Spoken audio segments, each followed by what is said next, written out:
charge you guys look. So right behind me is Ken Ritchie. Okay, he is the private jet billionaire. I think he's like the CEO or founder of FlexJet. Okay, so we're gonna try and pull approach him and see if he'll do an interview with us. Excuse me, sir. Yes. Question for you. I started a channel at the University of Texas when I was 20 years old. Grew it to 20 million followers, and I've interviewed 39 billionaires in the last 4 years, like Mark Cuban, Michael Rubin, Tom Cruise. Could I get just 1 minute with you real quick from our channel? Yeah. So who am I here with today? Ken Ricky. And what is your company? FlexJet. We do fractional ownership of about 370 planes and about 5,000 employees worldwide. How old were you when you became a billionaire? About 7-8 years ago. 7-8 years ago. Yeah, I mean, it's kind of a nebulous. It's not like a line in this. There's not a line of demarcation. Among yourself and the most highly successful people you know, your network of billionaire friends, what do they all have in common? Passion for sure. But I would also say many of my very successful friends are fanatical about detail. Fanatical attention to detail, right? Just paying attention, knowing the little things that make a big move. What was your turning point to financial freedom? Was there a moment early on in your life that told you I wanted to kind of go out there and create an empire? You know when you're rich?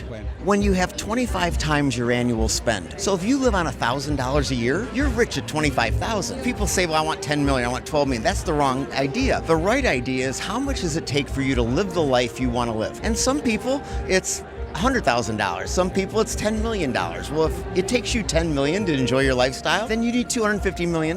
So it's more of a function of how you live and not a function of what you have. You have a very interesting philosophy on wealth in terms of your being open about it with your family, which is maybe controversial to some people. Can you explain that philosophy for my viewers? Well, sure. I mean, number one is that I often say when kids are growing up, we've been taught to talk about sex and not money. But the analogy is, the answer is money's much more important. Making sure your kids know how to be stewards of what they have. And the other thing is, if you talk about trust, right? You talk about good advice. One of the most interesting pieces of advice I got was from President Clinton. I was his pilot for 1.5 years when he was running for president. And he used to start a conversation. He would say something like, I don't know you very well, but I sleep way too long. And he would say to me, when you meet someone, if you start a conversation by displaying one of your faults, you're telling people you trust them. So if I tell you, I ate too many French fries, right? I didn't have to tell you that, but you say, Ken trusted me, and he mentioned that to me. So now when you go to your kids and you want to create trust with them, you have to tell them secrets. You have to open up yourself. If you're going to create trust with your children, they have to know the secrets. So financial is one of the huge secrets. How old are you now? 69. You're 69? You Oh, look stop. amazing. You look amazing. All right, my last question for you. Ken, if me and you died tomorrow and you had one more message to leave with the younger generation, what would that be? The key to success is empathy. Think about others. Think about your employees. Think about your family. Get up every day being empathetic and sympathetic for those around you. People remember how you make them feel. Exactly. You got they don't remember your name, but they remember how they felt. Thank you so much for your time. Well, it's I a really pleasure. Thank appreciate you for that, what you're man. doing. Great. Very well needed, I and really you're doing a appreciate great that. job. I connect with all the billionaires I interview. Could I get your contact? Absolutely.